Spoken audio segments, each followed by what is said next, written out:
Navarro from News 5 of FEU Alabang. So for today's video, I am going to make a book review about the only book that I've ever read my entire life that wasn't for academic purposes. I mean, back in junior high school days, back in grade school days, we were asked to read books for academic purposes, for future projects or assignments. But this book, it's the only book that I've read out of my curiosity and also which was out of my boredom. I actually just read this book summer last year while I was waiting for classes to start. So, yeah. So, this is the book that I'm talking about. It is What Light by J. Asher. This book falls under the genre of fiction. My favorite part about this book is that it tells a story about a sweet yet an aching tale of first love and forgiveness. It actually shows giving second chances and how we should learn to see others for who they really are. Actually, it also taught me that sometimes we should try to at least fight for something or for someone that we truly love. This book is also great for teens, or not just for teens, but for people who loves realistic fiction, but with a touch of romantic undertone.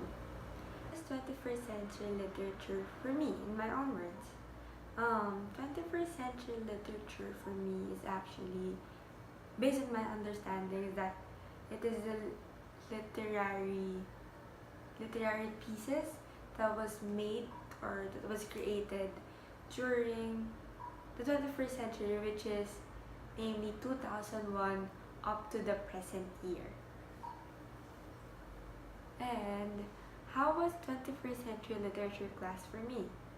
Actually, my most unforgettable experience was the moment I found out that Miss Faustino will be our subject teacher. I knew Miss Faustino back in junior high school because she also used to teach there on the younger batch.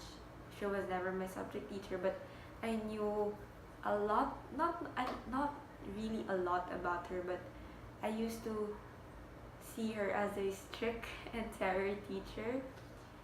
But as time passed by, as I learned a lot from her, that's when I found out that Miss Faustina is such a humble and understanding woman. She always made sure that we would understand every poem that she will give us. And what I love the most about this subject is that it taught me how to it taught me about critical thinking, and that critical thinking doesn't necessarily mean that you would only use it academically, but you can also use it for your everyday life, for your personal decisions, that you should always think through everything and not make not that we should not rush things, because critical thinking actually leads us to better decisions or better judgment.